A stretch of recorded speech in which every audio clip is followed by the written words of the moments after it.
Hello guys, this is Manish and you watching my study दोस्त। कैसे हैं आप सब लोग? आई होप आप सब लोग ठीक होंगे। सो गाइज, जैसा कि मैंने टेलीग्राम में मॉक टेस्ट 10 को शेयर किया था, लिंक को आपने अटैम्प्ट किया होगा। इवन एप्लीकेशन में भी ये मॉक टेस्ट अवेलेबल हैं 10 के 10। और इवन पहले के जो मॉक टेस्ट मैंने करवाए हैं अभी तक, वो सब भी एप्लीकेशन में अवेलेबल हैं। तो आप लोगों को अगर नहीं पता है, आप फर्स्ट टाइम इस चैनल पर विजिट कर रहे हैं, फर्स्ट टाइम ये वीडियो देख रहे हैं, तो वीडियो को डिस्क्रिप्शन में चेक कीजिएगा, सारी डिटेल्स आपको वहाँ पे मिल जाएंगी। आप वेबसाइट पे भी दे सकते हैं और इवन एप्लीकेशन पे भी आप उसे अटेम्प्ट कर सकते हैं। आज हम इसका वीडियो सॉल्यूशन करेंगे। ठीक है, तो इसमें सारे क्वेश्चन जो है आपके एग्जाम पैटर्न के अकॉर्डिंग रीजनिंग के, मैथ्स के और जीके जीएस के होते हैं। स्पेशली ये रागा का रीजनिंग एंड जनरल अवेयर्स का जो है पार्ट है, और इसमें आपको पता है ये एयरफोर्स वाई ग्रुप के पैटर्न पे बेस्ड है। तो चलिए स्टार्ट करते हैं। ओके गाइस, सो ये हमारा पहला सवाल है। तो इसमें क्या बोला गया है, आप सभी को पता है कि फाइंड द नेक्स्ट नंबर, यानी कि सीरीज बेस्ड क्वेश्चन है, बिल्कुल आपके पैटर्न के अकॉर्डिंग है। आपको एग्जाम में एक क्वेश्चन ऐसा डेफिनेटली पूछा जाता है। तो इसको देखिए, सबसे पहले आपको मैंने हर बार जब भी क्वेश्चन इस तरह का करवाया है, आपको बोला है कि आप सीरीज को एक बार थोड़ा सा ध्यान से देखिए। 18, 24, 21, फिर उसके बाद में है 27 क्वेश्चन मार्क है, और उसके बाद में 30। इसमें आपको ऑब्जर्व करना है कि ये सीरीज एकदम से आगे बढ़ रही है या कुछ स्क्वायर क्यूब की बना के ये सीरीज बनी हुई है। स्क्वायर क्यूब प्लस माइनस हो सकता है, या डिफरेंस से ये सीरीज हो जाएगी। मोस्टली आप सीरीज को डिफरेंस से पहले ट्राई जरूर करके देखें। सबसे पहले मैं देख रहा हूँ कि 18 है, फिर 24 है, फिर 21 है, फिर ये 27 हो रहा है, फिर यहाँ पे कुछ आएगा, फिर 30 हो रहा है। मतलब एक वैल्यू कम हो रही है, फिर एक बढ़ रही है, तो इसमें हो सकता है दो सीरीज भी हों। तो ऐसे क्वेश्चन को आपको जो है देखना है सबसे पहले डिफरेंस से। तो जैसे अगर मैं इन दोनों का डिफरेंस चेक करूं, तो मैंने देखा कि 18 प्लस 6 हो जाता है 24। फिर मैंने यहाँ पे देखा कि 24 से ये चीज़ माइनस हो रही है, तो यहाँ पे मैंने माइनस करके देखा, तो आपको पता है यहाँ पे -3 हो रहा है। फिर मैंने अगेन यहाँ पे देखा कि 21 प्लस 6 अगर मैं करता हूँ तो ये 27 हो रहा है। तो फिर इसके अकॉर्डिंग यहाँ पे फिर अगेन -3 होना चाहिए, तो 27 - 3 यहाँ पे यानी कि 24 आना चाहिए। फिर यहाँ पे अगर मैं बात करूँ तो 24 प्लस 6 होना चाहिए, तो यहाँ पे 30 हो गया, मतलब ये सेटिस्फाई हो गया। +6 - 3 +6 - 3, या तो आप इसका आंसर ऐसे निकाल सकते हैं, इसका आंसर हो जाएगा 24। या फिर आप ऐसे कर सकते हैं इसको, इसमें जैसे पहले देखिए 18 प्लस में आपके पास में कितना हो गया 3, 21 प्लस 3 24, और 24 से आगे हो जाएगी। इसी तरीके से यहाँ पे अब दो सीरीज चल रही है, ये मैं बताना चाह रहा हूँ यहाँ पे। या एक सीरीज को आप इस तरह से भी कर सकते हैं, एक बार प्लस एक बार माइनस। या यहाँ पे आप देखिए 24 से क्या हो रहा है +3, और उसके बाद 27 + 3 30। इस तरह से दो सीरीज भी मान के कर सकते हैं, या एक सीरीज माने तो एक बार प्लस एक बार माइनस, इस तरह से भी आप इसे कर सकते हैं। तो डेफिनेटली आपको इसका आंसर मिल गया होगा पहली ही बार में। बहुत डिफिकल्ट क्वेश्चन नहीं था, आप इसे एवरेज मान सकते हैं। नेक्स्ट देखते हैं। अगला सवाल भी बहुत अच्छा सवाल है। इसमें भी एक मिसिंग पार्ट आपसे पूछा गया है। इसमें कुछ इस तरह के आइकन्स बने हुए हैं, जिसमें यहाँ पे नंबर्स लिखे हुए हैं। मैं इनको हाईलाइट करने की कोशिश करता हूँ। जैसे 15 है, 12 है और 3, ये 3 नंबर्स में कुछ रिलेशन होगा। ऐसा ही रिलेशन 44, 28 और 8 में है। तो इससे आपको बताना है कि 64 और 53 में क्या रिलेशन होगा, इस तरह से। ठीक है, सबसे पहले हम चेक करते हैं इसके अंदर। तो देखिए कैसे चेक करेंगे इसमें। तो सबसे पहले आप सभी को पता है कि इस क्वेश्चन को करने के लिए आपको पहले वाले दो जो हैं इनका पैटर्न समझना होगा। अगर इनका पैटर्न ऐसा ही है जैसा कि, फिर उसको तीसरे पे अप्लाई करना है। सबसे पहले देखिए, ये 3 है, ये 12 है और ये 15 है। तो मैंने रिलेशन यहाँ पे निकालने की कोशिश की, तो ये मैंने देखा कि 3 × 4 12 हो जाता है, और 3 × 5 करने पे ये हो जाता है 15। अब यही सेम पैटर्न मैंने यहाँ पे लगा के देखा, तो 8 को अगर मैं मल्टीप्लाई करता हूँ, तो ये 4 टाइम अगर मैं करता हूँ इसको, क्योंकि यहाँ पे भी 4 टाइम किया था, तो ये आ जाता है आपके पास में 32। ठीक है, अब इसको अगर मैं 5 टाइम करता हूँ यहाँ पे, तो यहाँ पे आपके पास में आ जाता है 40। ठीक है, अब यहाँ पे एक चीज़ ध्यान रखिएगा कि सबसे पहले वाले केस में यहाँ पे आपने देखा, यहाँ पे सिर्फ 4 और 5 इन दोनों का मल्टीप्लाई करने पे ये एग्जैक्ट मान आ गया, तो यहाँ पे ठीक था। लेकिन यहाँ पे एक ऑपरेशन और करना पड़ेगा आपको। यहाँ पे देखिए 32 है, इसमें तो -4 किया गया है और इसमें +4 किया गया है। अब आप एक चीज़ ध्यान रखिए, यहाँ पे जो है +4 और यहाँ पे आपके पास में जो है -4 किया गया है। अगर सेम ऑपरेशन आप इसके साथ में करें, तो यहाँ पे ये सेटिस्फाई होना चाहिए। मेनली बात ये है, अभी मैं आपको बताऊंगा ऑप्शन से भी इस क्वेश्चन को आप कर सकते हैं आगे, अगर ये पैटर्न समझ में आ गया तो। अभी यहाँ पे देखिए, अगर यहाँ पे मैं -0 +0 करूँ तो ये सेटिस्फाई हो जाएगा। सेम अगर मैं यहाँ पे अगर कुछ वैल्यू मानूँ जिसका मल्टीपल ये होना चाहिए, ये तो 4 टाइम होना चाहिए, प्लस माइनस कुछ हो सकता है यहाँ पे। तो देखिए यहाँ पे अगर मैं इसका ये 4 टाइम और ये 5 टाइम, ये दोनों चीज़ जो है सेटिस्फाई करनी चाहिए। मेनली बात यहाँ पे ये है। अब देखिए यहाँ पे अगर ये 4 टाइम मल्टीप्लाई है तो ये किसका 4 टाइम मल्टीप्लाई होगा, देखिए ऑप्शन देखिए तो 30, तो 4 के 12 120, तो 120 नहीं हो सकता। उसके बाद देखिए 7 चौक 28, 280 होगा, ये भी 53 के आसपास की वैल्यू आनी चाहिए, तो 13 ऐसा ऑप्शन होगा और यही इसका आंसर होगा। देखिए 13 चौक 52 होता है, तो 52 + 1, तो पहले वाले केस में आपने +1 किया, और यहाँ पे देखिए सेकेंड 5 टाइम करेंगे तो 4 टाइम 5 टाइम ये दोनों चीज़ों हर में कॉमन है, तो 5 टाइम करेंगे तो ये 65 हो जाएगा, और उसके बाद में आप इसमें क्या करेंगे -1 करेंगे।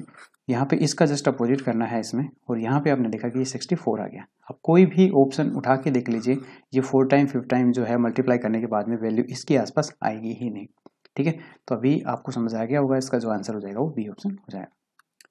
अगला सवाल आप देखिए, यहाँ पे ये डायरेक्शन से है, और जैसा कि मैं आप सभी को बोलता हूँ कि जब भी आप डायरेक्शन का क्वेश्चन करने के लिए जाएं तो एक बार डायरेक्शन जरूर बना लें, और ये चीज़ भी आपको पता होना चाहिए कि किस दिशा को क्या बोला जाता है। तो सबसे पहले ये ईस्ट होता है, ये वेस्ट होता है, ये नॉर्थ होता है, ये साउथ होता है।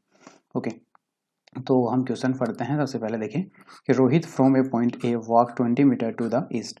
अब देखिए सबसे पहले ये चीज़ भी मैं आपको बताता हूँ कि जब भी आप क्वेश्चन सोल्व करें तो बीच से स्टार्ट कीजिए। तो ये ईस्ट में 20 मीटर चलता है, तो 20 मीटर, और ये ईस्ट डायरेक्शन यहाँ पे पहुँच गया। ठीक है, उसके बाद में क्या बोल रहा है कि then turn right and walk 10 metre, again turn right and walk 9 metre. देखिए 2 बार इसने राइट लिया है और 10 और 9 मीटर ही चला है। तो अब इसको देखें, तो ये राइट लेगा, सबसे पहले ये 10 मीटर चला है, और फिर उसके बाद में देखिए ये राइट लेगा और उसके बाद में 9 मीटर चला है।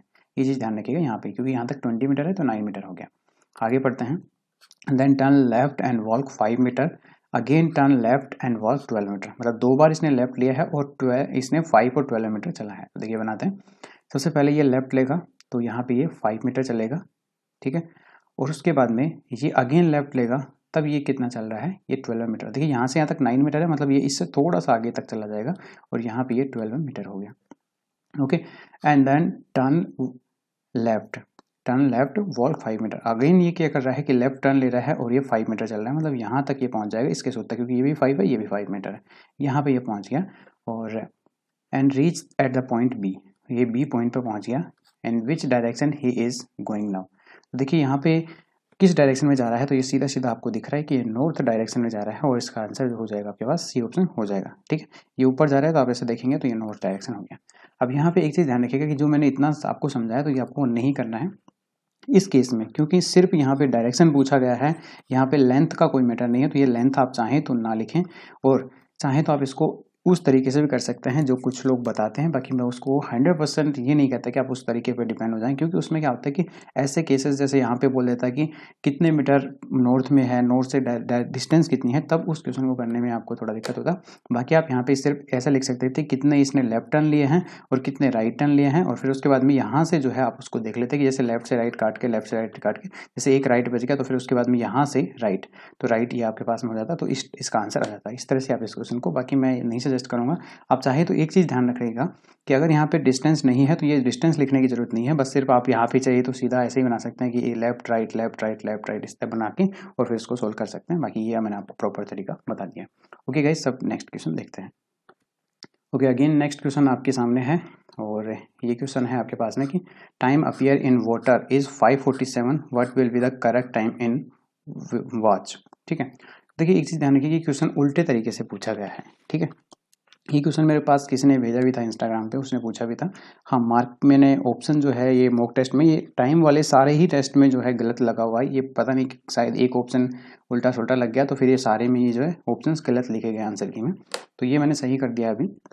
ठीक है, तो इसमें आप देखिएगा कि इसमें पहले ही क्या बोला गया कि time appear in water is, यानी पहले ही ये जो जल प्रतिबिंब ही दे दिया इसने। पहले क्या होता था कि मोस्टली पूछता था कि वाटर इमेज क्या होगा, इसने वाटर इमेज ही दे दी। वाटर इमेज कितना है 5:47, और अब इसने पूछ लिया कि वॉच में टाइम कितना है, तो ये जस्ट इसका रिवर्स हो जाएगा। बाकी उससे कोई फर्क इतना पड़ने वाला है नहीं। तो आपको पता है कि जैसे कि आप वाटर इमेज निकालते हैं तो ये आपका टाइम किस में से माइनस करते हैं, 18:30। अब एक चीज़ यहाँ पे ध्यान रखिएगा कि 18:30 में से आप माइनस ज़रूर करते हैं, लेकिन अगर यहाँ पे टाइम की वैल्यू जो आपके पास में माइनस करना है ये इस 30 से ज़्यादा हो तो आप 1 घंटा यहाँ से घटा लीजिए, यानी कि 18 की जगह आप 17 कर लीजिए, और 60 मिनट जो होती है इसको इधर जोड़ दीजिए, तो 60 + 30 ये 90 मिनट हो जाएगा। आप 17:90 में से आप इसको 5:45 को घटा लीजिए, सॉरी 5:47 है। अब ये मत बोलिए कि सर ये आपने 90 मिनट में से कैसे घटाया, ये नया तरीका नहीं है, मैंने इसी से 1 घंटे को निकाल के इस तरफ जोड़ दिया है। ठीक है, मिनट में से मिनट घटाना है और आवर में से आवर घटाना है, तो 0 - 7 यानी कि यहाँ पे कितना हो जाएगा, ये 3 बच जाएगा और उसके बाद में 8 माइनस 4 यानी कि ये आपके पास 4 बच जाएगा। उसके बाद में देखिए 17 माइनस 5 ये आपके पास में कितना बचेगा 12। ठीक है, तो 12 और 43 इसका जो आंसर हो जाएगा। तो ये होपफुली आपने कर लिया होगा, ये इसका करेक्ट आंसर था।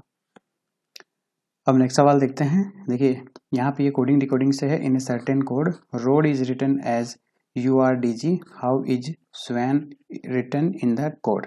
ठीक है, तो कोडिंग डिकोडिंग है। सिंपली आपको क्या करना है, सबसे पहले ROAD है, इसको कैसे लिखा गया है URDG। ओके, तो सबसे पहले इस पैटर्न को समझिए, फिर उसके बाद में SWAN इसको कैसे लिखेंगे ये देखेंगे। देखिए R 18 पे आता है, U 21 पे आता है, तो मैंने देखा कि +3 हो रहा है। O 15 पे आता है, R 18 पे आता है, +3 यहाँ पे भी हो रहा है। A 1 पे आता है, D 4 पे आता है, यहाँ पे भी +3 हो रहा है। ये 4 पे आता है, ये 7 पे आता है, यहाँ पे भी +3 हो रहा है, मतलब सभी में +3 हो रहा है। सिंपली सवाल को ऐसे करेंगे। S 19 पे आता है, 19 + 3 22, 22 पे V आ जाएगा आपके पास में, और W 23 पे आता है, तो 23 + 3 26 हो जाएगा, तो 26 यानी कि Z, यानी कि VZ। देखिए दो ही ऑप्शन में है, दो ऑप्शन को देखने की जरूरत नहीं है। थर्ड में देखिए यहाँ पे C है, यहाँ पे D है, अभी पता चल जाएगा। 1 + 3 यानी कि D आएगा, तो D यहाँ पे सेकंड ऑप्शन में है, तो ये आंसर हो जाएगा। तो ये फटाफट से आपने इसका आंसर भी निकाल लिया होगा। अब देखते हैं नेक्स्ट। अगला सवाल है आपके पास में रैंकिंग से। Arun ranks 17th in a class of 31 students and what is his rank from the last। यानी कि स्टार्टिंग से जो है अरुण की रैंक है वो 17th है, और लास्ट से पूछा है टोटल स्टूडेंट जो है वो 31 है। तो देखिए जब स्टूडेंट की रैंक लास्ट से पूछी जाए तो एक प्लस कर देनी चाहिए उसके टॉप जो 17 हैं उनमें से घटा करके। तो देखिए 17 है, तो 17 इसमें से माइनस कर दीजिए, तो देखिए 11 माइनस 7, तो यहाँ पे हो जाएगा 4, और उसके बाद में देखिए 2 माइनस 1 यानी कि 14।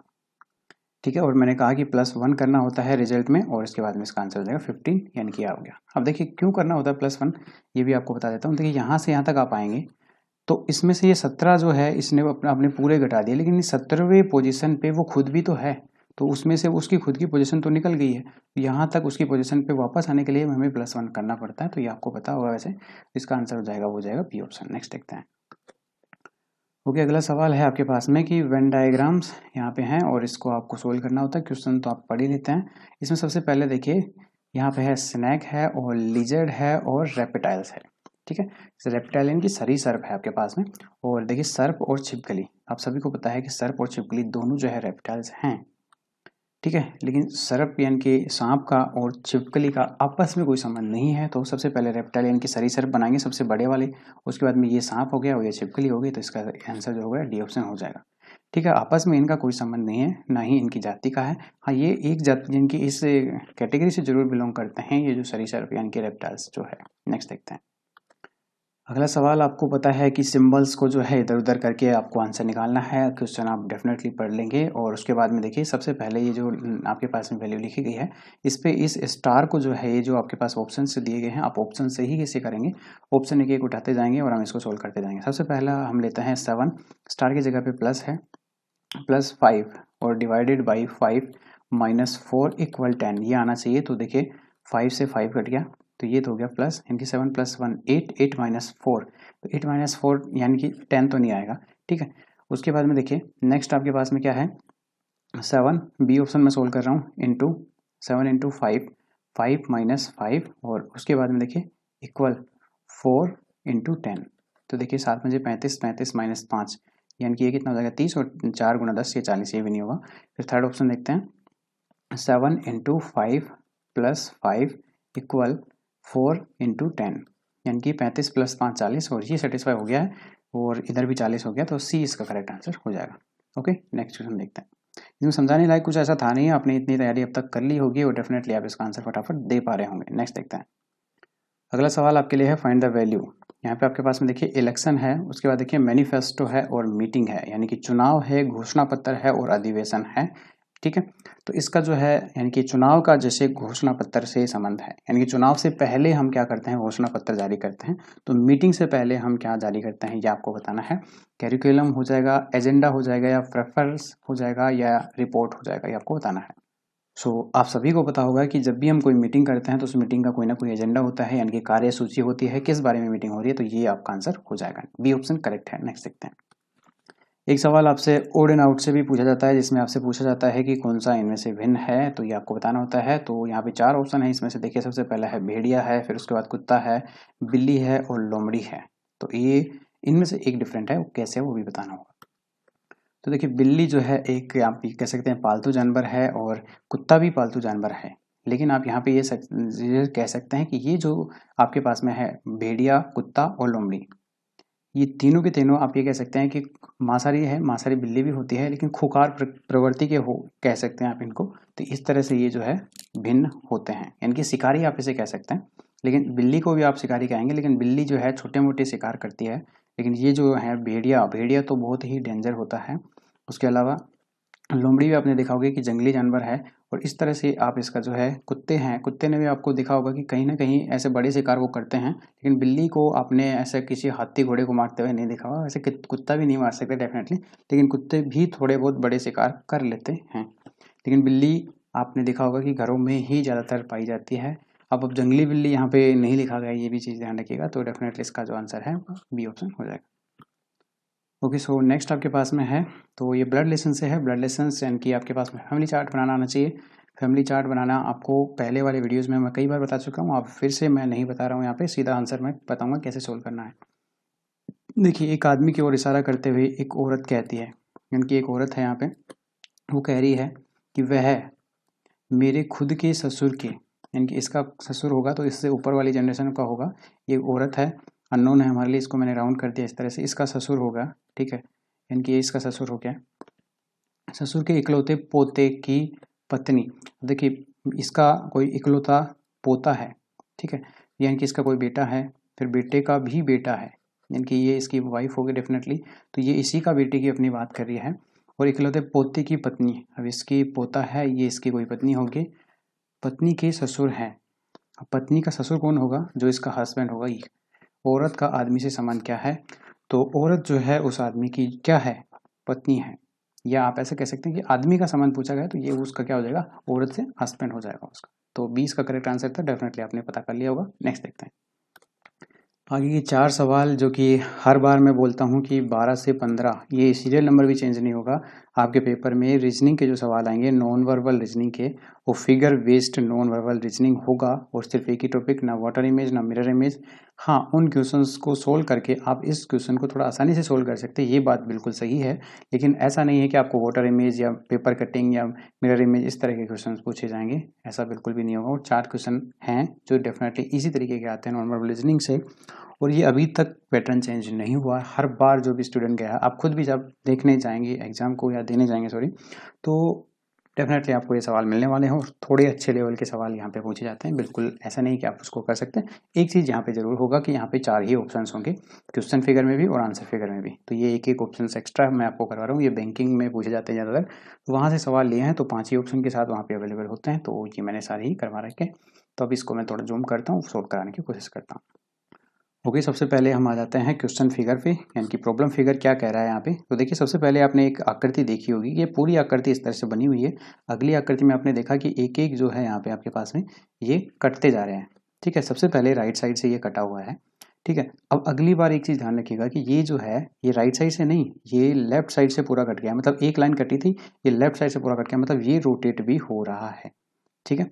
अब अगली बार ये देखिए, ये लेफ्ट में था, अब राइट में। अब राइट में क्या हुआ है कि एक चीज ये तो पूरा कट चुका है ना, अब इसकी एक लाइन यहाँ पे कटी है, मतलब यही चल रहा है। अब ये राइट में है, ये लेफ्ट में है, तो अगला जो होगा वो राइट में आएगा डेफिनेटली। तो राइट में ही ये सारे दे रखे हैं, ओके। अब देखिए सबसे लास्ट वाले को मैं देख रहा हूँ यहाँ पे। तो लास्ट वाले में आपने देखा कि ये 2 आकृतियां पूरी कट चुकी हैं, मतलब ये नीचे की 2 तो पूरी सेफ रहेंगी और ये तीसरी ये वाली हट जाएगी बस, और वो राइट साइड में आ जाएगा। देखिए नीचे 2 तो सेफ होनी चाहिए, ये 2 सेफ हैं और एक ये बचा हुआ होना चाहिए। इसमें सिर्फ 2 है, इसमें 1 है, इसमें 2 है, लेकिन एक और एक्स्ट्रा होना चाहिए। इसका आंसर जो है सेकंड ऑप्शन, इनकी ये बी ऑप्शन करेक्ट हो जाएगा। डेफिनेटली आपने इसको पहली ही नज़र में देखते हुए कर लिया होगा, लेकिन एक चीज़ ध्यान रखिएगा कि ये लेफ्ट राइट वाला चक्कर भी समझ में आ गया होगा। नेक्स्ट देखते हैं। अगली भी आकृति बहुत ही अच्छी है और ऐसे सवाल आपके डेफिनेटली एग्जाम में आते हैं। मैंने खुद एग्जाम दिया हुआ है और ऐसे क्वेश्चंस देखे हैं। उसमें ज़्यादातर क्वेश्चन जो होते हैं स्टिक के कुछ होते हैं, जैसे कि एक ही, आप 1 मिनट, ये एक गोला है, इसमें स्टिक्स होंगी इस तरह से और उनमें चेंजेस होगा, वो आगे एरो होगा, इस तरह के क्वेश्चंस ज़्यादातर पूछे जाते हैं आपको वो। खैर पैटर्न इसको भी अगर आप सोल्व करेंगे तो इस तरह के क्वेश्चंस भी आप कर पाएंगे। वैसे क्वेश्चंस पेपर आपको बताया जा रही तो होते नहीं है, लेकिन फिर भी अंदाजे से हम पता लगा सकते हैं कि किस तरह के क्वेश्चन आपके आने वाले हैं। ओके, तो इस क्वेश्चन को देखते हैं। सबसे पहले आपने देखा प्रॉब्लम फिगर।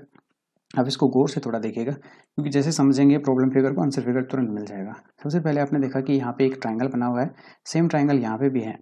अगली बार मैंने देखा कि ये ट्राइंगल जो है मूव हुआ है, ये दो बार यहाँ पे है, जैसे ये 2 बार यहाँ पे है, तो अब डेफिनेटली ये ट्राइंगल जो है आपके पास में अगली आकृति में ये या तो मूव होना चाहिए या बीच में होना चाहिए। अभी मैंने यहाँ पे देखा तो आंसर फिगर में मैंने देखा कि ये बीच में कहीं पे भी नहीं है, तो ये इसका मतलब है कि ये यहाँ से हट रहा होगा या फिर कुछ अलग पैटर्न होगा। एक आकृति से हमें ये समझ में नहीं आएगा, तो दूसरी आकृति को जरूर चेक कीजिएगा। फिर अब अगली आकृति मैंने जैसे ये सर्कल निकाला, अब सर्कल पहले तो यहाँ पे था लेफ्ट साइड में, फिर अगली बार ये यहाँ पे इसके जस्ट राइट में आ गया है, और तीसरी आकृति में मैंने देखा कि ये ऊपर चला गया है यहाँ पे, मतलब एक ट्रायंगल शेप में यहाँ पे ऐसे आके और ऐसे ये ट्रायंगल शेप में यहाँ पे चेंज हो रहा है। फिर उसके बाद में इसमें मैंने देखा कि ये ट्रायंगल में पूरा चेंज हो गया 3 बार, फिर उसके बाद में ये यहाँ पे वापस से स्टेबल हो गया है। ठीक है, अगेन जब अगली आकृति में मैं यहाँ आता हूँ तो ये नीचे की तरफ आ जाता है, तो इस तरह का कुछ पैटर्न देखने को मिला है।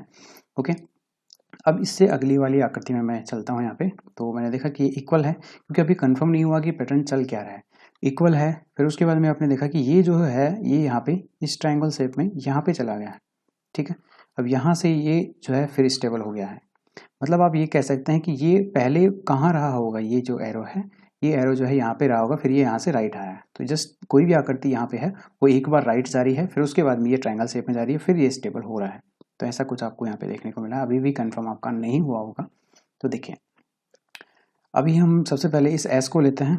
तो ये एस सबसे पहले तो स्टेबल है, तो हो सकता है ये ट्रायंगल पहले ही कंप्लीट कर चुका हो, तो ये अभी स्टेबल है। और स्टेबल होने के बाद में ये देखिए ये एस यहाँ पे पहुँचा, फिर उसके बाद में ये एस जो है यहाँ पे आपके पास में नीचे की तरफ, यानी कि ये यहाँ पे बीच में आ गया है। तो एस यहाँ पे था, यहाँ पे जाके इस तरह से आ गया, तो इसने भी इस तरह से एक ट्रायंगल शेप जो है कंप्लीट किया है। अब ये एस जो है यहाँ पे ट्रायंगल शेप कंप्लीट कर चुका है यहाँ तक, फिर उसके बाद में आपने देखा कि ये यहाँ पे स्टेबल है। ओके, सो अभी इक्वल को मैं यहाँ पे आपको एक बार फिर से कंफर्म करवा देता हूँ। इक्वल आप यहाँ पे देखेंगे, इसी से हमें आंसर मिलने वाला है। इक्वल यहाँ था, फिर उसके बाद में देखिए ये जस्ट इसके राइट गया, फिर उसके बाद देखिए ये यहाँ पे गया, मतलब इसने ये पूरी शेप कंप्लीट की यहाँ पे जाके ऐसे, तो ये ट्रायंगल बन गया। अब अगली आकृति में ये यहाँ से स्टेबल रहने वाला है, क्योंकि ये ट्रायंगल पूरा करती एक बार स्टेबल रहता है। तो यहाँ पे आपने देखा कि ये यहाँ पे आना चाहिए, इसी आकृति में आ रहा है, यहाँ पे भी नहीं है, यहाँ पे भी नहीं है, यहाँ पे भी नहीं है, यहाँ पे भी नहीं है, तो डायरेक्टली आंसर आप इस सेकेंड ऑप्शन को लगा दीजिए। लेकिन आपको एक क्लू ऐसा ढूंढना होगा जो कि आपको आंसर बता दे। ठीक है, बाकी चीज़ों को भी आप थोड़ा सा गौर से देख लीजिए, अगर आपको इससे आंसर नहीं मिल रहा है तो। जैसे आप कौन सी आकृति रह रही है यहाँ पे, एस आकृति थी, एस आपने देखा कि यहाँ पे ये ट्रायंगल अभी पूरा हो चुका है, कहाँ तक, यहाँ तक, फिर ये एस स्टेबल रह चुका है। लेकिन उसके बाद में ये एस कुछ भी मूव कर सकता है, जैसे कि ये एस वापस से इस तरफ मूव कर रहा है, तो ये आपने देखा। लेकिन अभी जैसे मैं कुछ और आकृति यहाँ पे लेता हूँ जैसे कि एरो लीजिए, एरो से तो खैर मैंने आपको बता ही दिया। उसके बाद में आप कौन सी आकृति ले सकते हैं, एक ट्रायंगल, ट्रायंगल भी पूरा अभी अपना ये शेप पूरा कर चुका है। ट्रायंगल में क्या चल रहा है कि ये सबसे पहले स्टेबल था, फिर उसके बाद में आपने देखा कि ये स्टेबल से जस्ट ये नीचे आया है, फिर उसके बाद में ये नीचे से यहाँ पे आपके पास में लेफ्ट साइड में यहाँ पे स्टेबल रहा है, फिर उसके बाद में ये बीच में चला गया। तो बीच में जाने के बाद में ये ट्रायंगल यहाँ पे ऐसा बन रहा है। ठीक है, ये ट्रायंगल बनाएगा, तो ये देखिए यहाँ पे नीचे की तरफ आ रहा है इस तरह से। तो इस तरह से आप और भी क्लूज को मिला करके इसका आंसर निकाल सकते हैं। लेकिन अगर आपने ये क्लू देख लिया ये इक्वल वाला, तो डेफिनेटली आप एक ही बार में इसका आंसर निकाल लेंगे। तो देखिए अब नेक्स्ट सवाल, हाँ थोड़ा सा कॉम्प्लिकेटेड ये सवाल है। अगर आपको बहुत ज़्यादा टाइम इस सवाल में लग रहा है तो इसको आप स्किप भी कर सकते हैं, इसमें कोई दो राय है नहीं। ऐसे क्वेश्चंस को आप स्किप कर सकते हैं, क्योंकि एग्जामिनर 2-4 क्वेश्चन हमेशा ऐसे डालता है कि जो ज़बरदस्ती डाले हुए होते हैं, उसको वो चाहता है कि इन क्वेश्चन को एग्जाम स्टूडेंट स्किप करे, टाइम बचाए, दूसरे सवाल को सोल्व जरूर करें। अगर यहाँ पे आपने ईगो पे ले ली बात तो टाइम खराब कर दिया, तो मैथ्स के क्वेश्चन छूटेंगे आपके, या फिर आपके लास्ट में जीके के क्वेश्चन छूटने की संभावना हो जाएगी, या फिर आप गलत अटैम्प्ट करेंगे। तो ये चीज़ ध्यान रखिएगा, ज़्यादा टाइम वेस्ट नहीं करना। अगर नहीं हो रहा है तो डेफिनेटली आप उसको छोड़ सकते हैं। ओके, अब नेक्स्ट देखें। अगला सवाल भी बेहतरीन सवालों में से एक है, क्योंकि यहाँ पे आपने देखा कि यहाँ पे भी थोड़ी सी कॉम्प्लिकेटेड आकृतियाँ हैं। अब देखिए एक से ज़्यादा आकृतियाँ हैं, वो अलग अलग पैटर्न पे फॉलो हो रही हैं, तो इनको सोल्व करने में थोड़ा सा टाइम भी लगता है। डेफिनेटली जैसे मैं समझा रहा हूँ, तो समझाने के वे में आपको पता है कि वो चीज़ को थोड़ा एक्सप्लेन करने में ज़्यादा टाइम आपको देखने को मिलेगा। सबसे पहले मैं इक्वल वाले आकृति को यहाँ पे लेता हूँ। इक्वल इसलिए ले रहा हूँ क्योंकि ये जो सर्कल आपके पास में है, इस आकृति को आप अगली आकृति में देखेंगे तो ये गायब हो गई है। तो ये भी इसका फंडा है कि एक सर्कल या कोई भी जैसे मूवमेंट पूरा हो जाता है तो ये गायब होने वाली आकृति है। आपने यहाँ पे देखा जस्ट ये यहाँ पे नीचे आ गया, देखिए ये एरो नीचे आने के बाद में आपने देखा कि ये यहाँ से गायब हो चुका है। ठीक है, अब अगली आकृति में अगर मैं यहाँ पे देखूँ तो देखिए इसमें पैटर्न ऐसा कुछ खास नहीं चल रहा है। ये पैटर्न पहले का पैटर्न है, ये पहले का किसनों में आ चुका है। एक सीरीज चल रही है इस तरह से ये पूरी। ठीक है, इसमें आगे पीछे ये आकृतियाँ जुड़ती रहेंगी और ये चलता रहेगा। तो इसको मैं समझा देता हूँ। सबसे पहले आप इस पूरी आकृति को इस तरह से यहाँ तक देखें। अगली बार आपने देखा कि ये जो है यहाँ से गायब हो रहा है और इसके आगे जो है यानी कि ये स्टार है और ये स्टार के पीछे जस्ट देखिए। अब इस पैटर्न को आपको सेम ऐसी तरह से समझना होगा। देखिए सी है, फिर उसके बाद देखिए सबसे पहले एक बार मैं फिर से आपको समझाता हूँ। ये यहाँ पे ये गायब होगा, इनकी ये आकृति ऐसे मूव हो गया। अब देखिए फिर यहाँ से ये गायब होगा, फिर उसके पीछे से चला जाएगा, फिर यहाँ से देखिए ये गायब हो गया, फिर यहाँ से यहाँ गायब होगा, फिर अगली बार यहाँ पे गायब होगा। तो ये चीज़ ध्यान रखें कि अगली आकृति में यहाँ से ये गायब रहेगा। तो यहाँ पे तो अगर किसी में आ रहा है ना तो वो बिल्कुल भी नहीं रहेगा। तो आपने देखा कि यहाँ पे किसी में नहीं आ रहा है, लेफ्ट साइड में ये लास्ट वाला आ रहा है। ठीक है, अब ये चीज़ तो हमें पता चल गया, लेकिन ये आकृतियाँ बहुत ज़्यादा बदल रही हैं तो इसको भी हमें समझना होगा। तो ये तो गायब हो गया, ठीक है, इतना समझ में आ गया। अब ये आकृति हमने देखा कि ये ऊपर चली गई है। ठीक है, ये यहाँ पे ऐसा कुछ बन गया स्टार। ओके, उसके जस्ट नीचे जो है ये आकृति यू यहाँ पे जुड़ गया है, एक नई आकृति यहाँ पे जुड़ी, ये भी हमें समझ में आ गया। ओके, अब अगली आकृति जो है यहाँ पे देखिए ये एक क्रॉस था। मैंने देखा कि अगली आकृति में ऐसा कोई क्रॉस है नहीं, मतलब ये भी गायब हुआ है। ओके, तो ये गायब हुआ और इसकी जगह पे देखिए यहाँ पे ये जस्ट यू था, इसके जस्ट आगे ये शिफ्ट होकर ये सी आ गया है। अब सी के जस्ट पीछे ये यहाँ पे एक नई आकृति बन गई है इस तरह की। ओके, उसके बाद में आपने देखा कि ये इक्वल से पहले ये एस था, यानी कि एक एस गायब हुआ है, मतलब एक छोड़ के एक गायब होता जा रहा है और उसकी जगह पे नई आकृति आती जा रही है। ये पैटर्न चल रहा है। तो आप इस पैटर्न को फॉलो करते हुए लाइएगा, लास्ट तक आप यहाँ पे पहुँचेगा।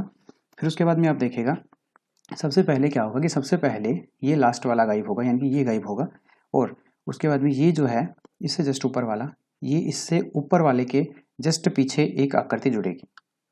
तो यहाँ पे देखिए ये वाई है, अब यहाँ से ये गायब हो गया है तो वाई को आप यहाँ पे ले जाइए और इसके पीछे यहाँ पे एक आकृति जोड़िए। तो ये वाई यहाँ पे गया, एक नई आकृति यहाँ पे जुड़ी, इसमें भी दिख रहा है वाई के आगे। और ये सी आकृति देखिए, इसमें ये सी आकृति है नहीं किसी में भी, तो ये भी हो सकता है फर्स्ट भी सेकंड भी। वाई के नीचे ये आकृति है तो ये आकृति पहले वाले में नहीं होनी चाहिए, ये भी हो सकता है। और वाई यहाँ पे वाई नहीं है, स्टार है ये ऐसा कुछ, तो ये ऑप्शन एलिमिनेट हो गया है। ओके, इसको फिर से रेज कर रहा हूँ मैं। फिफ्थ ऑप्शन से हम इसको आंसर को निकालने की कोशिश करें क्योंकि पैटर्न समझ में आ चुका है। अब आपको पता है कि ये तो आपके पास में गायब हो गया है, ये वाई रहेगा, फिर उसके बाद में ये गायब होगा और उसके बाद में ये जो आकृति है इसके पीछे जो है कोई नई आकृति आपको देखने को मिलेगी। तो ट्राइंगल जो है उसमें डेफिनेटली रहेगा, लेकिन यहाँ पे ये इस तरह की आकृति जो है ये देखिए ये नहीं रहेगी, तो ये फर्स्ट ऑप्शन नहीं हो सकता। ओके, तो ये सभी में ऐसा देखने को आपको मिल रहा है। और उसके बाद में आपको क्या करना होगा कि ये जो आकृति आपके पास में दे रखी है कौन सी, ये ट्राइंगल वाली, ये आपके पास में रहने वाली है। तो ट्राइंगल आप यहाँ पे फोर्थ ऑप्शन में देख सकते हैं, उसके पीछे एक नई आकृति जुड़ेगी, ये भी देखने को मिल रहा है। एक ट्राइंगल यहाँ पे भी देख सकते हैं, इसके पीछे एक नई आकृति देखने को मिल रही है, ये भी हमें देखने को मिल रहा है ट्राइंगल, फिर उसके बाद पीछे एक नई आकृति। तो ये अभी तक इनमें बना हुआ है। अब ये हम नेक्स्ट चीज़ पे देखते हैं। तो देखिए यहाँ पे ट्राइंगल हो गया। अब ये फोर स्क्वायर जो है ये ब्लैंक स्क्वायर ये भी नहीं होना चाहिए और उसके बाद में लास्ट ये रहेगा, इसके पीछे एक नई आकृति जुड़ेगी। तो अगली बार मैं देखता हूँ कि यहाँ पे इस ऑप्शन में ये एक नई आकृति इस तरह से आप देख रहे हैं, पेड़ जैसा कुछ बना हुआ है, एग्जैक्टली नहीं दिख रहा है यहाँ पे। तो ये इसमें यहाँ पे इसके पीछे बन रहा है, फिर उसके बाद देखिए इसके पीछे बन रहा है, लेकिन ये इक्वल बन रहा है और आपको पता है कि इक्वल जो है पहले आ चुका है, तो ये ऑप्शन नहीं हो सकता। पहला पहले एलिमिनेट हो चुका है, फोर्थ ये जो आपके पास में फिफ्थ है ये भी एलिमिनेट हो चुका है। फिर उसके बाद में देखिए यहाँ पे भी एक मिनट, ये जो थर्ड ऑप्शन है ये आपने देखा, इसके बाद में एक मिनट, जो थर्ड ऑप्शन है आपके पास में इसमें भी आप एक रिपीटेड आकृति आपको दिख रही है, वो क्या है एस, जो कि एस देख सकते हैं आप यहाँ पे पहले आ चुका है। तो ये थर्ड ऑप्शन भी नहीं होगा, फोर्थ इसका जो है आंसर होगा। इसमें सारी आकृतियाँ जो है एकदम नहीं है, तो ये चीज़ भी आपको ध्यान रखना है कि ये रिपीटेड नहीं होना चाहिए, क्योंकि वैसे पैटर्न देखिए थर्ड और फोर्थ में दोनों में पैटर्न फॉलो हो रहा है। इसके पीछे एक नई आकृति जुड़ रही है, इस हाफ एरो के पीछे एक नई आकृति है, लेकिन इसमें एक एस जो है रिपीटेड आकृति है, तो इस वजह से ये आंसर नहीं हो सकता, ये आपको पता होना चाहिए। और फाइनली इसका आंसर 4 होगा। देखिए समझाने में काफ़ी टाइम लगा क्योंकि क्वेश्चन डिफिकल्ट है, तो इस तरह से आपको प्रैक्टिस करेंगे ना तभी ये समझ में आएगा, और इससे बेस्ट लेवल का आपको क्वेश्चन कहीं भी नहीं मिल सकता। तो ये चीज़ ध्यान रखिएगा। फोर्थ इसका करेक्ट आंसर है। नेक्स्ट देखते हैं अगला सवाल, प्रॉब्लम फिगर वही आंसर फिगर। ये भी एक अच्छा सवाल है। यहाँ पे देखिए सबसे पहले एक स्टार फिर अगली आकृति में आपने देखा कि ये स्टार जो है जस्ट ये यहाँ पे आ गया है ऐसे, ठीक है। अगली आकृति में आपने देखा कि ये स्टेबल है, ये फिर स्टेबल है, फिर ये स्टेबल है, तो ये स्टेबल ही चल रहा है लगभग। और उसके बाद में हम इससे कुछ समझ नहीं पाए कि क्या पैटर्न है। फिर इक्वल को मैंने देखा, इक्वल देखिए राइट साइड में है, ये राइट साइड में है, ये राइट साइड में है, फिर 3 बार राइट साइड में होने के बाद में ये नीचे जा रहा है, ठीक है। उसके बाद में इस क्रॉस को देखता हूँ तो क्रॉस क्रॉस, इनकी 2 बार होने के बाद में ये क्रॉस ऊपर जा रहा है। फिर उसके बाद में देखिए 1 2 और 3, ये 3 बार स्टेबल है। लेकिन एक चीज़ मुझे देखने को मिली, वो क्या है कि इसमें ये सिर्फ 3 ही आकृतियां हैं, कोई चौथी आकृति नहीं है। ओके, सो अब मैंने देखा कि ये जो स्टार है ये यहाँ पे ही चल रहा है कंटिन्यूसली, तो ये आगे भी ऐसा ही होगा क्योंकि इसमें कोई पैटर्न मुझे दिख ही नहीं रहा है। ये फर्स्ट बार जो है चेंज हुआ ज़रूर, लेकिन इसमें जो है आगे कुछ भी चेंज नहीं हुआ। इसमें आप देख सकते हैं कि मैक्सिमम ऑप्शंस जो हैं उनमें भी ये आकृति आपको सेम मिलेगी। तो ये चीज़ भी एक क्लू होता है क्वेश्चन को सोल्व करने का। अगर ये सिर्फ एक ऑप्शन में होता तब उसकी प्रायोरिटी कम थी कि ये यहाँ पे कुछ चेंज हुआ होगा, लेकिन ये अगर एक से ज़्यादा ऑप्शन में है, यहाँ पे तो 3 में मिल रहा है यहाँ सेम जगह पे, तो इसकी प्रायोरिटी ज़्यादा है कि ये ऑप्शन इनमें से ही कोई एक होगा। तो आप एक बार के लिए आप इन 2 ऑप्शन को एलिमिनेट कर सकते हैं। अगला सवाल, सॉरी अगला क्लू यहाँ पे हम देख रहे हैं वो है, जैसे इक्वल को अगर हम देखें तो इक्वल देखिए 2 बार यहाँ पे था, फिर उसके बाद में ये तीसरे बार जो है यहाँ पे चेंज हुआ। 2 बार देखिए, सॉरी तीन बार ये राइट साइड में है, फिर उसके बाद में देखिए लेफ्ट साइड में यहाँ पे आपके पास में दिख रहा है, ठीक है। फिर उसके बाद में ये राइट साइड में हो गया है, तो लेफ्ट में मतलब ये एक बार गया, लेकिन राइट साइड में ये लगातार 3 बार रहता है। तो राइट साइड में देखेंगे यहाँ पे ये ऑप्शन हो सकता है, ये भी हो सकता है और ये भी हो सकता है। तो राइट से हमें कुछ समझ में नहीं आया। देखिए आपके पास में ये तीनों जो है एक ही जैसे ऑप्शन हैं, तो ये 3 बार ये इसमें भी सेम जगह पे है, मतलब इनमें से ही कोई एक ऑप्शन पक्का होगा। तो ये 2 आकृतियाँ तो हम समझ चुके हैं। अब ये हमारी क्रॉस आकृति जो है यही इसका आंसर डिसाइड करेगी कि क्रॉस कहाँ पे होना चाहिए, ठीक है। अब क्रॉस को मैं चेक करने के लिए एक बार थोड़ा सा पीछे प्रॉब्लम फिगर को रेज करता हूँ और इसके पैटर्न को समझने की कोशिश करता है। क्रॉस यहाँ पे राइट साइड में बीच में था, फिर ये यहाँ पे बीच में था, 2 बार यहाँ पे ऐसा हुआ, फिर 2 बार ये लेफ्ट साइड कॉर्नर में है और ये 3 बार ये लेफ्ट साइड कॉर्नर में है। अब देखिए अगली आकृति में अगर यहाँ पे देखेंगे तो एक में यहाँ पे ये लेफ्ट साइड कॉर्नर में दिख रहा है, मतलब ये 3 बार से ज़्यादा तो कोई आकृति ऐसी है नहीं जो सीक्वेंस में एक साथ हो। लेकिन अगर हम ये पता करना हो कि 3 बार से आगे ये आकृति कैसे चेंज होगी, तो हमें कोई ना कोई ऐसी आकृति ढूंढनी होगी जो कि यहाँ पे आपको ये बता सके कि ये 3 बार के बाद में किस तरह से चेंज हो रहा है, ठीक है।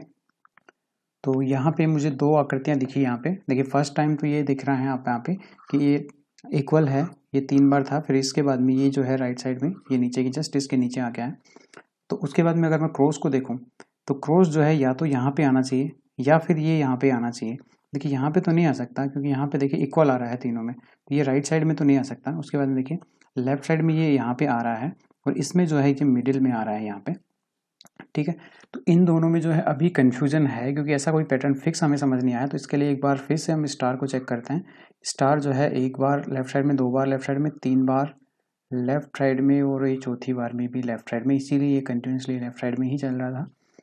तो इससे हमें पैटर्न कंफर्म नहीं हुआ, तो ये हो सकता है कि ये ऐसे भी आ जाए यहाँ पे भी। तो फिफ्थ और सेकंड ऑप्शन में से कोई एक ऑप्शन होगा। यहाँ पे मैं कंफर्म नहीं कह सकता कि आंसर क्या होगा। वैसे आंसर जो है बुक्स में तो ये 5 ऑप्शन दे रखा है, लेकिन यहाँ पे पैटर्न ऐसा क्या था ये कंफर्म नहीं हो पाया, तो मैं दोनों ही ऑप्शंस को करेक्ट मानूंगा यहाँ पे। बाकी आप कमेंट सेक्शन में ज़रूर बताइएगा अगर आपको इसमें कुछ अच्छा समझ में आया हो। कि डेफिनेटली ये ज़रूरी नहीं है कि ये पैटर्न मुझे 100% समझ में आ ही जाए। क्वेश्चन काफ़ी कॉम्प्लिकेटेड है, आप सभी को पता है, क्योंकि 3 ही आकृतियाँ हैं, ना ही ये आकृतियाँ चेंज हो रही हैं और इनका पैटर्न भी एक सीक्वेंस में नहीं चल रहा है। तो इसमें कुछ कंफर्म नहीं कर सकता। तो ये अभी के लिए आप डाउटफुल मान सकते हैं या फिर आप इसका आंसर मुझे कमेंट में ज़रूर बताइएगा। नेक्स्ट देखते हैं। ओके, सो अभी मैथ सेक्शन पे हम आ चुके हैं और इसको सोल्व करते हैं। तो सबसे पहले देखिए एक छात्र जो है 2 अंकों वाली 10 संख्याओं का औसत ज्ञात करता है। बाद में ज्ञात हुआ कि त्रुटि के कारण किसी संख्या के अंक आपस में बदल दिए जाते हैं, जिसके कारण उसके परिणाम में 1.8 की कमी आती है। तो संख्या के अंकों का डिफरेंस आपको बताना है जिसमें त्रुटि हुई है। सबसे पहले देखिए कोई स्टूडेंट है 2 अंकों वाली 10 संख्याओं का औसत निकालता है। इनकी 2 अंकों वाली संख्याएं हैं, ठीक है। इनकी जैसे कि आप मान लीजिए 11, 12 इस तरह से कुछ संख्याएं हैं और ये कितनी संख्याएं, 10 संख्याएं हैं, ठीक है। और उनका एवरेज निकालता है। तो ये एवरेज उसने कुछ मान लीजिए कि 10 संख्या हैं, 10 संख्याओं का उसने एवरेज ऐसा कुछ निकाला होगा। बाद में उसे पता चला कि किसी संख्या के अंक आपस में बदल जाते हैं, जैसे कि 12 की जगह उसने 21 लिख दिए तो उल्टा हो गया है। जिसके कारण उसका जो है एग्जैक्ट वैल्यू जो है उसमें 1.8 से कम आया है। यानी कि टोटल जो डिफरेंस यहाँ पे हम देखेंगे कि एवरेज में 1.8 की कमी हुई है, तो 10 संख्याओं में मतलब उसने जो है 18 की कमी उसने की है। मतलब उस संख्या के आपस में बदल जाने के कारण उसमें टोटल 18 के डिफरेंस की कमी आई है। ये आपको बताना है। देखिए इस एग्जाम्पल को आपको समझने के लिए, इस क्वेश्चन को समझने के लिए थोड़ा सा आपको चीज़ें समझना होगा। देखिए आपको कोई ऐसी संख्या अज्यूम करनी होगी कि जिससे आप इसको जो है सोल्व कर पाएँ कि उस संख्या के नंबर्स को अगर मैं आपस में बदल दूँ तो उसमें जो डिफरेंस आए वो 18 का आना चाहिए। और एक और चीज़ आप यहाँ पे ध्यान रखें, संख्या कैसे माने इसके लिए आप ऑप्शंस को ज़रा देखिए कि उनका डिफरेंस जो है 2, 3, 4 या 6 कुछ ऐसे आ रहा है। तो सबसे पहले अगर मान लीजिए कि जैसे मैं कोई भी ऑप्शन, जैसे मैंने 4 उठाया तो डिफरेंस 4 किसका आ रहा है, तो जैसे मैं 6 और 2 इनका डिफरेंस आपको पता है 4 आ रहा है, तो इसको जैसे मैं उल्टा करके लिखूँ 62 को 26 लिखता हूँ मैं, तो क्या इसका डिफरेंस 18 ही आएगा, तो आपको पता है कि बहुत ज़्यादा आएगा। मतलब ये वाला ऑप्शन अभी के लिए नहीं हो सकता क्योंकि इसका जोड़ा जो है 4 और जो 6 और 2 बन रहा है। ठीक है, वैसे डिफरेंस आप चाहें तो और भी बना सकते हैं, लेकिन अभी के लिए एक बार के लिए आप थोड़ा सा अज्यूम कीजिए। फिर उसके बाद मैंने जैसे अज्यूम किया कि 6 जिसका डिफरेंस आना चाहिए, तो आप ये मान सकते हैं कि जैसे आप संख्या मान लीजिए कि 82, ठीक है, इन दोनों अंकों का डिफरेंस आ रहा है और फिर उसके बाद में 28। तो देखिए डिफरेंस जितना ज़्यादा होता जा रहा है यहाँ पे, मतलब 18 जो है एक छोटी संख्या है और 28 और 82 में डिफरेंस बहुत ज़्यादा आ रहा है, मतलब नंबर जो है बिल्कुल छोटा होगा। तो 3 के डिफरेंस पे एक बार चेक कर लीजिए यहाँ पे, या फिर अब जैसे सबसे छोटा नंबर ही एक बार ट्राई कीजिए। तो 2 जो है आपके पास में है, तो 2 डिफरेंस कैसे आएगा, जैसे मैं मान लेता हूँ 31, तो 31 में मैंने कहा 3 माइनस से 1 2 और मैंने इसका उल्टा करके लिखा तो यानी कि 13, और इसका डिफरेंस मैंने जब निकाल के देखा तो ये एक्जैक्टली 18 ही आ रहा था। तो ये ही इसका आंसर होगा। यानी कि संख्या तो कितनी है, संख्या ही तो 31 या 13, ये कौन से पूछ रहा है, संख्या के अंकों को आप ज्ञात करें। ठीक है, तो यहाँ पे परिणाम कम हुआ था तो मतलब उसने 31 की जगह पे 13 लिख दिया था। तो संख्या तो क्या है 31 है और इनके अंकों का डिफरेंस पूछा है 3 माइनस 1, तो 2 इसका आंसर हो जाएगा। तो ये चीज़ आप इस तरह से करके इसका आंसर निकाल सकते हैं। बाकी इसके लिए फॉर्मूलाज भी होते हैं, जैसे आप इसको फंसेंगे तो बहुत ज़्यादा टाइम लगेगा, लेकिन ये बेस्ट वे है क्वेश्चन को सोल्व करने का। ऑप्शंस को भी थोड़ा ध्यान रखिएगा कि डिफरेंस हमें कितने तक मानना है। अब देखिए मैंने ये जो डिफरेंस 6 था, 6 डिफरेंस मानने पे मुझे संख्या बड़ी माननी पड़ रही है और उनको उल्टा करने पे एक छोटी संख्या बन जाती है, और छोटी संख्या बनने पे डिफरेंस 18 नहीं आता है। तो इस तरह से आप अज्यूम कर सकते हैं। तो जैसे मैंने सबसे छोटी संख्या का ही माना तो उसके बाद में आंसर फर्स्ट टाइम में मुझे मिल गया। तो अब देखते हैं नेक्स्ट सवाल। अगला सवाल है कि वह अधिकतम संख्या क्या है जिसमें 989 तथा 1327 को भाग देने पर 5 और 7 शेषफल बचता है। ठीक है, तो वो आपको पूछा है अधिकतम संख्या क्या है। ठीक है, तो इन दोनों संख्याओं में हमें भाग देना है, इसमें 5 बचेगा, इसमें 7 बचेगा। सबसे पहले आप इसको ही खत्म कर दीजिए, इसमें से 5 घटा दीजिए, इसमें से 7 घटा दीजिए, ताकि हमें एग्जैक्ट आंसर मिले।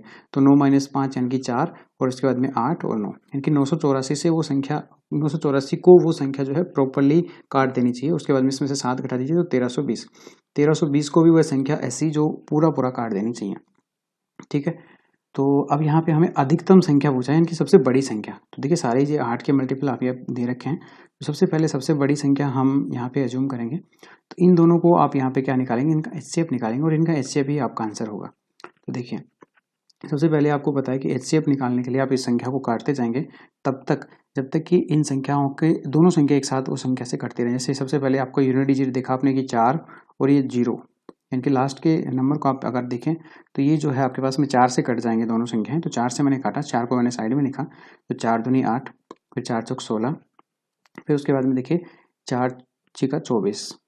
ठीक है, ये 246 टाइम कट गया। फिर उसके बाद में देखिए 4 तिया 12, 4 तिया 12, ठीक है 330। अब मैंने देखा कि ये फिर से 2 से कट रही है, तो मैंने 2 से डिवाइड किया।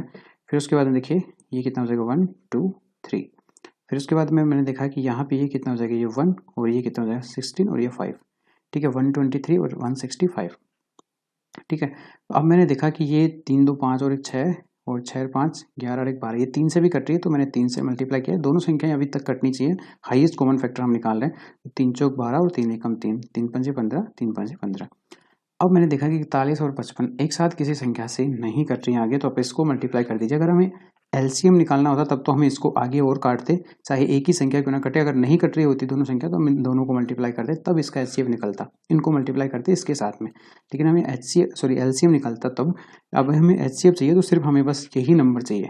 ठीक है, जब तक ये संख्या एक साथ संख्याओं से कटती जा रही है। तो 4 दूनी 8, 8 3 24, इसका आंसर हो जाएगा सी ऑप्शन। होपफुली आपको समझ में होगा। HCF LCM मैंने अच्छे से पढ़ाया हुआ है, अभी प्लेलिस्ट बनी हुई है प्री मैथ सेक्शन की, चैनल पे जाके आप देख भी सकते हैं। अगला सवाल हम यहाँ पे ले रहे हैं, क्या बोल रहा है आपके पास में कि 60% ऑफ E, यानी कि 60% का आप सीधा फ्रैक्शन निकालिए, 20 दूना 20 तिया 60 और 20 पंजे 100, ठीक है। A इक्वल है 30% यानी कि 3/10 ऑफ B, ठीक है। और अगेन एक रिलेशन हमें दे रहा है कि B इक्वल टू 40% यानी कि आपके पास में 2/5 ऑफ C है। एंड आपके पास में एक और इक्वेशन दे रखा है कि C इक्वल टू है X% ऑफ E। ये आपको बताना है। सबसे पहले आप इनमें रिलेशन निकालिए। तो कैसे निकालेंगे, ये 5 है तो ये 2, ये कट जाएगा, ठीक है। उसके बाद में ये 3 है, ये 3 है, ये कट जाएगा। तो इधर तो आपके पास में क्या बच गया, A, या आप इसको मल्टीप्लाई करेंगे तो ये 2A हो जाएगा, 2A इक्वल टू B, एक रिलेशन ये बन गया। फिर उसके बाद में देखिए B है ओनली, तो यहाँ पे आपके पास में ये कितना हो जाएगा, 5B इक्वल टू 2C, ठीक है। तो ABC का रिलेशन हमें निकालना है। A का मान तो आपके पास में कितना आ गया, 1, ठीक है, यहाँ पे 1 है।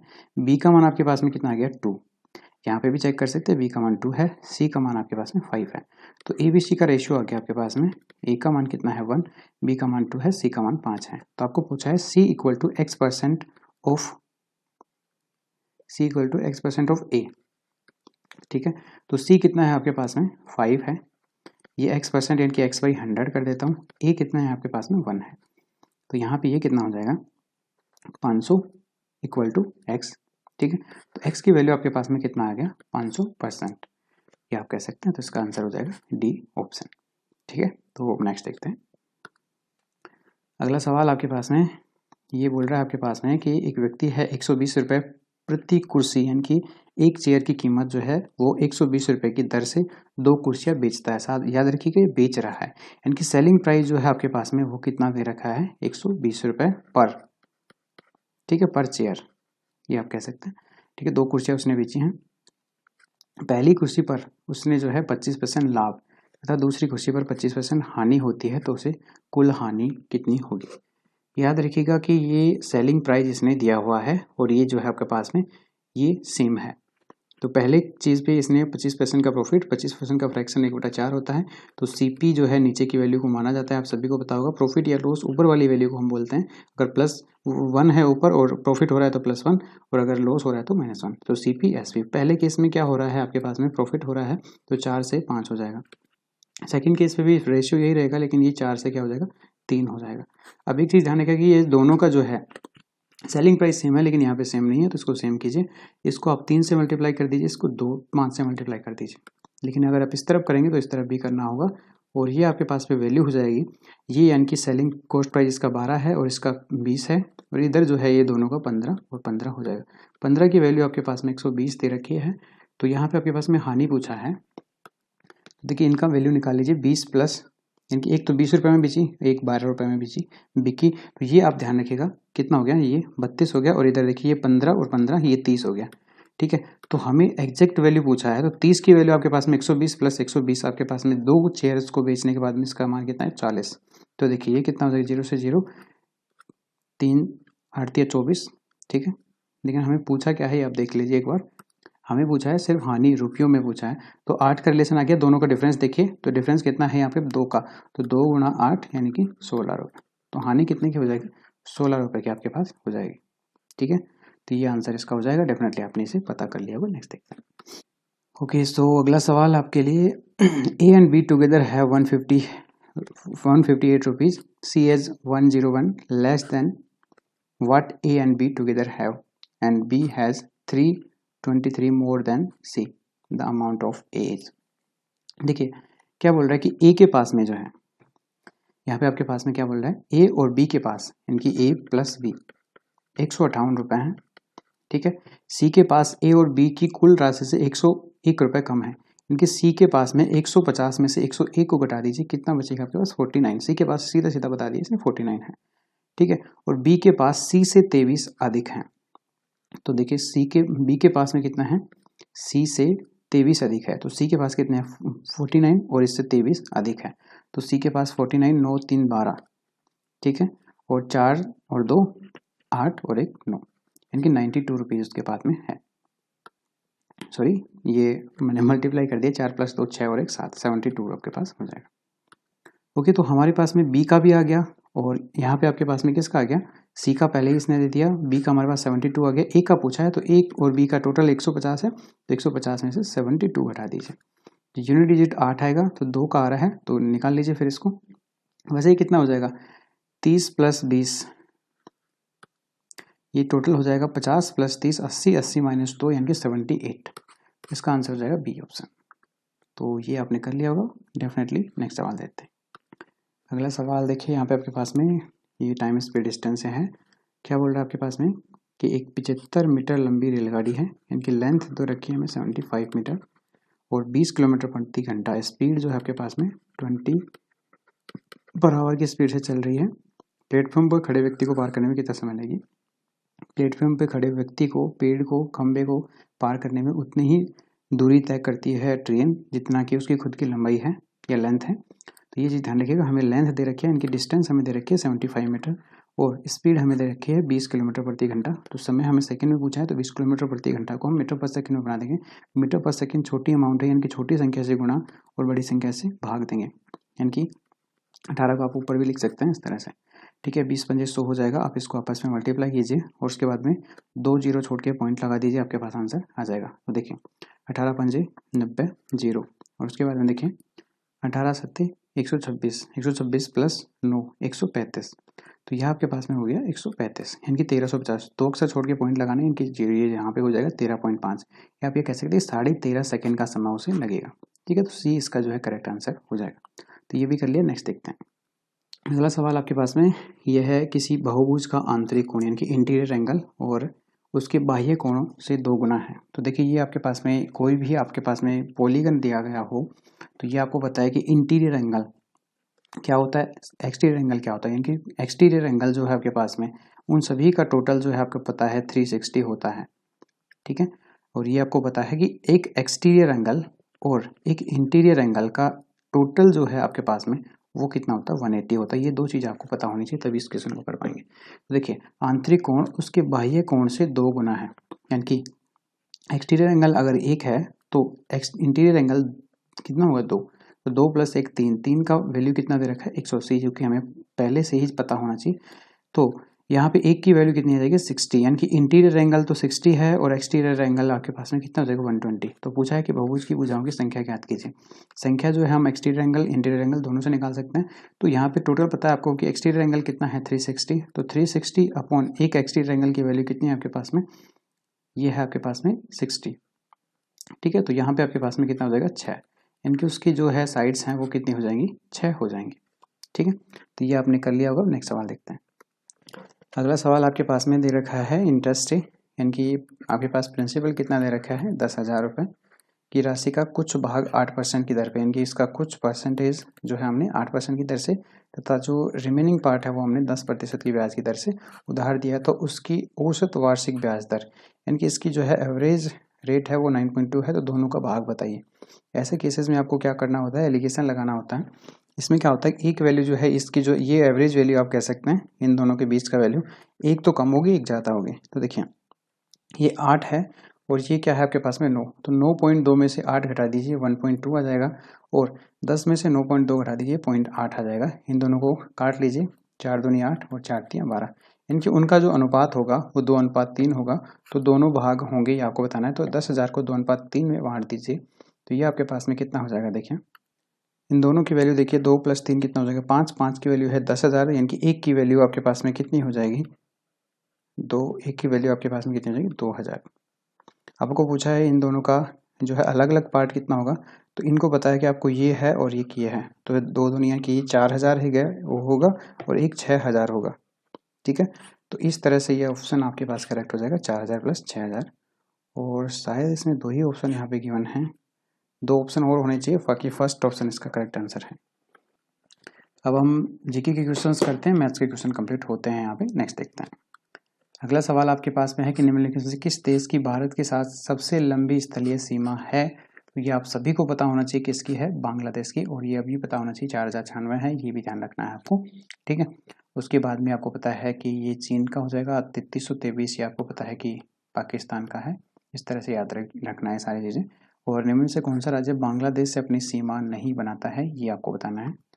तो यहाँ पे देखिए ये आपके पास असम भी बनाता है, मेघालय भी, मिजोरम भी, लेकिन नागालैंड और मणिपुर नहीं बनाता है। देखिए नागमणि, इस तरह से आप इसे याद भी रख सकते हैं, नागमणि। तो यहाँ पे नागालैंड और मणिपुर जो है बांग्लादेश के साथ नहीं बनाते हैं। अगर नागालैंड हो, मणिपुर हो तो ये तो आंसर जो है अलग हो जाएगा, बाकी ये सारे बनाते हैं इसके साथ में। ठीक है, 5 राज्य हैं ऐसे। नेक्स्ट देखते हैं। अगला सवाल है आपके पास में कि हड़प्पा निम्नलिखित में से किस सभ्यता से संबंधित है? तो ये हो जाएगा आपके पास में सिंधु घाटी सभ्यता से। ओके, उसके बाद में नेक्स्ट आपके पास ताजमहल का निर्माण किसके शासनकाल में हुआ था? तो ये भी आपको पता होना चाहिए। ताजमहल शाहजहां के काल में हुआ था, शाहजहां ने ही बनवाया था। यह सब चीज़ों को पता होना चाहिए। नेक्स्ट देखते हैं फिर। अगला सवाल है कि नीति निर्देशक सिद्धांत हैं। ठीक है, देखिए वाद योग्य या वाद योग्य नहीं है। तो ये चीज़ ध्यान रखिएगा कि नीति निर्देशक सिद्धांतों पे वाद योग्य ये नहीं है, इन पे कोई वाद विवाद नहीं हो सकता। एक बार अगर ये फिक्स हो गए हैं तो फिर वही ये चीज़ रहेंगे, इसमें बदलाव नहीं कर सकते। देखिए शुद्ध रक्त को मापने के कौन सी सिरा परिवहन करती है? शुद्ध रक्त का, तो ये चीज़ ध्यान रखिएगा, पल्मोनरी वेन जो होती है इसमें शुद्ध रक्त बहता है। वैसे आपको पता है कि वेन के अंदर क्या होता है, आपका अशुद्ध रक्त बहता है, लेकिन पल्मोनरी वेन एक ऐसी वेन यानी कि सिरा है जिसमें जो है अशुद्ध रक्त बहता है। उसके बाद देखिए रक्त शरीर में क्या कार्य करता है?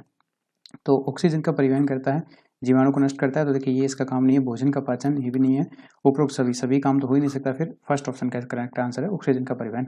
ठीक है, तो ये हमारे 30 क्वेश्चन इस सेट के कंप्लीट हुए। होपफुली आप सभी को ये वीडियो पसंद आया होगा।